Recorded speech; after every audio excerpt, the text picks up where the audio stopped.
Bonjour et bienvenue dans ce podcast Oser une autre voie qui est fait pour vous si vous avez envie de changer, de lâcher le perfectionnisme, de prendre soin de vous et du temps pour vous.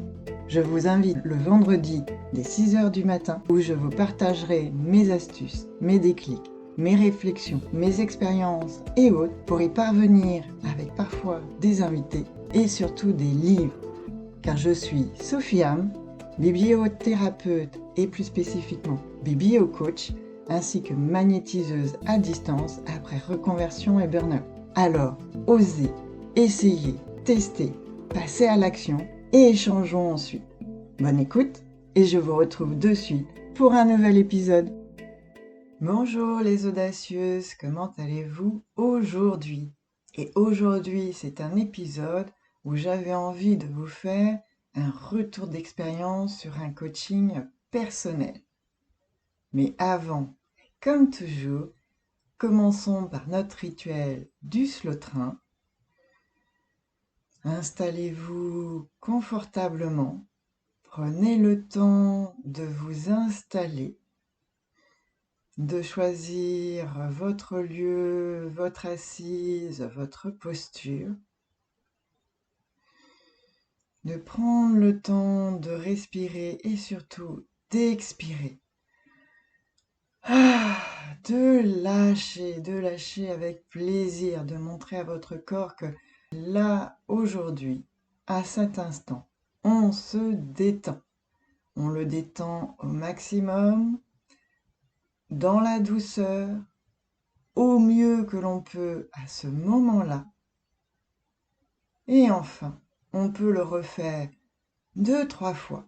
Ce mouvement de ça permet de vraiment détendre, de permettre aussi un soulagement, une décontraction de la zone pulmonaire, d'étendre les épaules, d'envoyer vraiment ce message, je me détends, je pose tout, et si besoin, comme toujours, vous pouvez aussi poser tout ce qui vous tracasse, rumine, tourne en rond dans une boîte et vous refermez le couvercle. À partir de là, vous pouvez prendre quelques respirations tranquilles.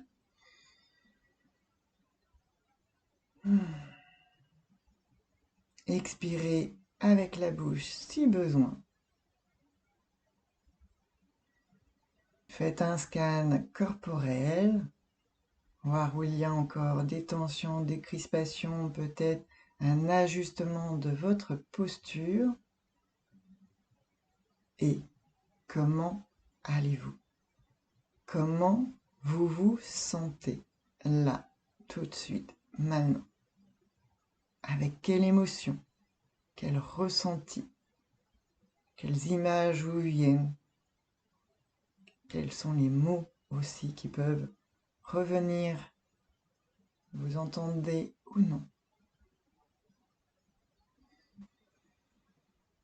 Et quand c'est bon pour vous, on continue et sinon mettez sur pause. Alors oui, aujourd'hui je voulais vous faire ce retour d'expérience et notamment d'un coaching personnel que j'ai eu il y a une semaine. Je voulais vous le partager, parce que c'était l'occasion de vous montrer comment se passe un coaching que moi-même je mène mais que là j'ai reçu pour moi, et aussi pour vous montrer parce que ce qu'il en est ressorti, c'est en lien avec les 2 épisodes précédents, celui sur la bonne élève, toujours aussi en lien avec ce livre Compléter les blancs et en lien avec la joie. Cet épisode où je vous ai dit, j'ai découvert que je pouvais exprimer plus pleinement cette joie en moi. Alors bien sûr, ce coaching qui est quand même très personnel, je vais essayer de vraiment vous redonner toutes les grandes lignes, les étapes par lesquelles je suis passée. Vous pourrez vous dire, oulala, mais comment elle a réussi à faire tout cela ? Alors oui, ce n'est pas mon premier coaching personnel, c'est une méthode que j'ai testée déjà sur moi de nombreuses fois, pas parce qu'il y a une dépendance, mais juste parce que moi, en tant que coach, J'aime pouvoir tester les outils sur moi pendant plusieurs fois, voir les évolutions et autres. Et surtout, c'est aussi pour me permettre de me superviser, de m'assurer que je vais pouvoir mener à bien et dans toute la neutralité possible, authenticité et sincérité, mes coachings avec mes clientes. Donc, c'est parti. Voici comment s'est déroulé ce coaching pour moi. D'abord, dans ce coaching, on commence par, avec le coach, à poser une intention, à dire le pourquoi on vient pour cette séance et ce que l'on en souhaite en retirer. Et moi, mon intention, c'était justement, suite à la découverte de cette joie, de m'autoriser à vivre pleinement ma joie et monter en puissance dans ces ressentis, pouvoir m'autoriser à la ressentir pleinement. Et je remercie ma coach qui a su aussi me poser les bonnes questions, m'emmener, même si c'est beaucoup moi qui mène la danse, de temps en temps, vous verrez, le coach ou la coach est utile. Donc, on s'est installé en visio puisqu'on n'était pas en présentiel. Elle a commencé par une courte méditation pour me mettre dans cet espace où mon mental, il est mis de côté, ou au moins on essaye de lui proposer d'être le plus en retrait possible afin de pouvoir accéder à l'inconscient qui a plein d'informations utiles pour nous. Et en plus, c'est un voyage éveillé, puisque je ne suis pas hypnotisée ni rien, j'ai vraiment conscience de tout ce qui se passe. C'est juste de voir autrement les choses, d'écouter mon inconscient et de vraiment ne pas me censurer. C'est vraiment ce qui est sûrement le plus difficile au début, mais que pour moi, cela a été assez simple, puisque il y a d'abord avoir confiance avec la personne, le coach ou la coach. Et ça, moi, j'ai confiance dans ma coach. Et ensuite, c'est apprendre à s'autoriser que là, ce n'est qu'un rêve où tout est possible. Aucune censure ou le moins possible de censure est le mieux et plus bénéfique pour la séance et de pouvoir pleinement profiter de ce voyage. Donc, comme je vous disais, on commence par une méditation, puis on repose quelle est l'intention du jour. Donc moi, m'autoriser à vivre pleinement ma joie et à la ressentir pleinement. Et petit à petit, je laissais ce qui me venait. Alors moi, ça va être beaucoup avec des ressentis et du visuel, forcément, puisque c'est ma manière en tant que kinesthésique de commencer, de partir dans mes voyages, mais il y a aussi beaucoup de visuels. Et là, exceptionnellement, il y a eu beaucoup de visuels dans ce voyage. Très vite, j'ai senti comme une espèce d'ombre, quelque chose qui était assez fuyant. Et du coup, ma coach a commencé par me dire, et si on allait voir ce qui retenait cette joie? Et là, rien que par cette phrase, effectivement, cette ombre que je voyais, c'est un peu comme si elle s'était arrêtée, comme dans un film, on avait la lumière qui l'avait mis en lumière, et j'ai compris qu'il y avait un personnage, un individu qui était là, qui était effectivement à chercher à rester dans l'ombre, à vouloir être transparent. J'ai demandé qui il était, ce qu'il avait à dire, pourquoi il se cachait. Ce qui m'est venu assez rapidement, c'est que le nom, c'était Pokerface. Et que c'était effectivement... Alors, petite parenthèse et précision, je me suis rendu compte que moi, l'individu, ce n'était pas seulement sur des facettes de moi, j'avais aussi les émotions qui font partie du décorum, un peu pour ceux qui connaissent le dessin animé, vice-versa. Disons que dans les individus, il y a vraiment mes facettes et mes émotions qui jouent ensemble. Et là, ça s'est vraiment vu pendant cette séance. Donc, je prends contact avec le mot qui me vient, poker face. Et là, peu à peu, je me rends compte que c'est effectivement ce qui retenait ma joie. J'ai même vu une espèce de camisole sur la joie, qu'elle était retenue. Du coup, j'ai demandé à ce que cette camisole soit enlevée, car j'avais envie, et c'était mon intention, de vraiment vivre ma joie. Bien sûr, j'ai entendu la bonne élève dire « Attention, en société, on se tient ». Donc oui, vous voyez comme quoi les individus sont bien là. Et effectivement, ce poker face avec la bonne élève, pour moi, je les distingue, même s'il y a vraiment une proximité entre les deux, puisque je sentais que c'était quelque chose qui avait été inscrit, qui faisait partie de mes conditionnements. Du coup, cela m'a permis de lui dire merci. Merci, tu m'as permis effectivement d'évoluer, de permettre de rester raisonnable, la bonne élève, la gentille fille, l'élève qui écoute, qui ne fait pas de vagues à l'école, etc.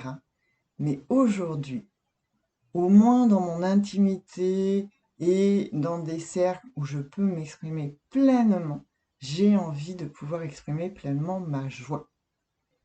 Puis, à force de discuter, de prendre conscience, et surtout, je me suis vraiment autorisée à la remercier, à lui dire, parce qu'elle commençait à avoir des craintes, avec la bonne élève, à se dire, mais qu'est-ce qu'on va devenir et pourquoi on nous rejette? Et non, j'avais vraiment à cœur de les rassurer et de leur dire, et instinctivement sont venus, je les ai rassurés. Je leur ai dit que non, chacun, chacune, les émotions comme les individus avaient toutes leur place. Il fallait juste qu'on apprenne à savoir ce qu'ils voulaient, ce qu'ils étaient et pourquoi ils étaient là, et comment mieux fonctionner ensemble. Et je ne sais plus comment ma colère est venue, mon personnage colère est arrivé, et a commencé lui aussi à rouspéter en disant « Bon, bah, c'est bien gentil tout ça, mais moi là-dedans, où est-ce que j'en suis? Qu'est-ce que je deviens ?» Et bizarrement, Pokerface, qui était très timide, qui, quand je lui parlais, était vraiment caché petit à petit, quand je l'ai rassurée, je lui ai dit qu'elle avait toute sa place, que je ne la grondais pas, elle a commencé à relever la tête, à m'écouter. Et là, quand il y a colère qui est arrivée, instinctivement, elle est allée vers lui. Donc, bizarrement, je dis la colère, mais c'est plus un homme, enfin, en tout cas, un effet masculin que je vois. Elle lui a tendu la main. Et quand leurs mains se sont rencontrées, j'ai senti comme un apaisement en moi. Et là, je me suis dit, après la séance, mais déjà aussi, il y a eu quand même quelque chose pendant la séance, c'est que ça y est, il y a un apaisement. Ça y est, colère, c'est lui qui doit être plus dans la retenue, car vous le savez, je vous en ai parlé. Ce qui me gênait, moi, c'était pas tant d'exprimer ma colère, puisque si la colère doit sortir, c'est qu'il y a eu quelque chose qui n'a pas été respecté, soit par moi-même, soit par les autres. Mais ce que je n'aimais pas, c'était le temps qu'il me fallait pour redescendre et surtout de monter aussi haut dans les tours parfois. Et là, bizarrement, j'ai vu comme un cerf-volant, comme quoi la colère, qui avait aussi cette crainte de ne pas revenir, même si elle avait besoin d'exprimer et elle se sentait pleinement dans son droit de s'exprimer, j'ai senti qu'avec Pokerface, il y avait ce cerf-volant. Et donc que désormais, la colère pourrait s'exprimer, mais que grâce à ce nouveau individu émotion de Pokerface, j'allais pouvoir Et je ressentais vraiment ça en moi, comme quoi la colère pourrait redescendre, Poker Face la ramènerait doucement. Ce n'est pas non plus là de lui dire non, stop, arrête-toi, tu ne dois pas, mais en tout cas de pouvoir la ramener tranquillement à sa juste place en disant ok, c'est bien, tu as dit ce que tu avais à dire, maintenant on redescend, tout va bien et on voit ce qui se passe et comment on peut renouer le dialogue, voir pourquoi une limite a encore été dépassée, quelque chose n'a pas été respecté, soit en interne, soit avec l'extérieur, et de pouvoir mieux réagir et reprendre le cours de ma vie. Et franchement, ça a été vraiment un super coaching. Ce n'est pas la première fois que j'ai de beaux déclics, de super découvertes, voyages. Mais là, alors peut-être que cela rend moins que mon voyage parce que forcément, je vous ai donné aussi les interprétations sur ce qui se passait, ce qui ne vient pas forcément de suite, c'est plus après le voyage. Mais franchement, j'étais ravie parce que là, je sentais que ma joie était en moi et je la sentais vraiment, cette joie pouvoir s'exprimer. Une fois que, voilà, Poker Face, cette camisole, s'est enlevée, s'est décrochée d'elle, j'ai senti que j'allais enfin vraiment pouvoir m'exprimer pleinement dans ma joie et bien sûr avec retenue quand ce serait le moment, les circonstances et autres, mais en tout cas de pouvoir la lâcher beaucoup plus et que Poker Face n'avait rien à craindre puisque son rôle allait désormais de prendre plus soin de cette colère qui avait beaucoup plus besoin d'elle pour pouvoir s'exprimer et ensuite revenir à un état plus normal pour pouvoir que les autres individus et autres puissions prendre la suite, pouvoir exprimer beaucoup plus normalement et sereinement ce qui n'allait pas et pourquoi ça n'allait pas pour nous. Et c'était vraiment un super voyage. Ma coach aussi a été vraiment étonnée. Et même si par moments j'avais l'impression que c'était encore le mental qui parlait beaucoup, pas du tout. C'était vraiment parce que ça allait très vite. Ça dure même pas une demi-heure, ça va quand même très très vite. J'avais en plus les émotions qui étaient là, les ressentis, je sentais bien, comme je vous disais, la joie, Poker Face, la colère, et en même temps ces nouvelles coopérations entre eux, et justement cette nouvelle coopération entre Poker Face et la colère. Et c'est pour ça aussi que je voulais vous faire cet épisode et vous en parler, comme quoi, quand je parlais dans l'épisode de la coopération, qu'on pouvait aller plus loin, là, avec ce coaching qui n'a pas du tout été conçu et créé exprès pour ça, mais forcément d'y avoir pensé de par mes lectures et autres, là, j'ai vu intuitivement, normalement, cette belle coopération entre Poker Face et la colère. Et franchement, depuis quelques jours que je l'expérimente, pardon, je trouve que oui, j'arrive à pouvoir exprimer un non plus franc, dire non, la stop, et d'avoir moins l'impression de monter dans les tours et de tout de suite être ramené plus facilement dans bon, ça y est, ça a été dit, peut-être un peu haut, peut-être encore un peu trop, avec une certaine colère, mais en tout cas, stop, il a été dit, ou non, il a été dit, et après, de pouvoir plus facilement redire, revenir sur le pourquoi de ce stop, de ce non, et forcément, j'en suis très fière, j'avais envie de vous le partager, car je vous souhaite aussi, dans vos coachings, car même si je fais de l'auto-coaching pour moi, par moment, je le sais, même si j'arrive à certaines choses, j'ai besoin ensuite d'un coaching, de quelqu'un qui me tienne la main, comme un peu cette Poker Face, pour aller plus loin en moi, pour aller voir les choses qui bloquent, qui grattent, qui sont plus difficiles, ou de moi-même, je ne vais pas arriver seule, et donc j'ai besoin de savoir qu'il y a quelqu'un qui soit par une phrase, par un mot, va pouvoir, hop, m'amener là où je n'ai pas envie d'ouvrir la porte. Et pourtant, où là, il va y avoir un déclic, quelque chose qui va changer la donne et changer la donne positivement. Même si, forcément, des fois, ce n'est pas toujours aussi clair, évident de suite. Mais en tout cas, rapidement et avec le feedback qu'on fait après le coaching et dans les jours qui suivent, il y a vraiment des choses qui viennent et les interprétations à ce moment-là aident à pouvoir mettre des mots sur soit les images, les ressentis qu'on a en vue ou entendu ou ressenti.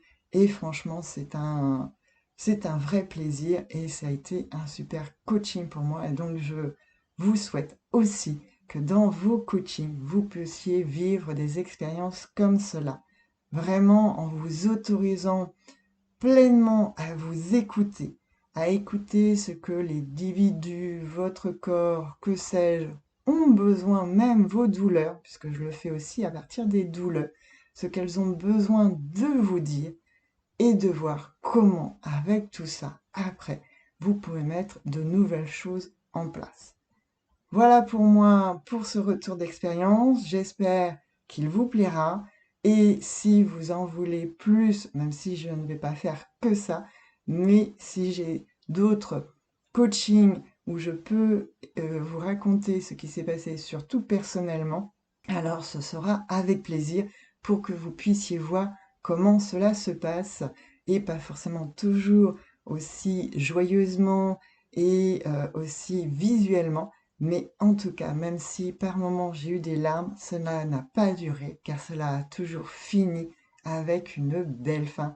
Donc, vraiment, je vous invite à y réfléchir et si vous avez envie d'essayer une séance de coaching, venez essayer ou en tout cas, contactez-moi si vous avez envie d'essayer ce type de coaching pour voir déjà quelle est votre intention, ce que l'on peut faire ou pas ensemble, et ensuite vous déciderez.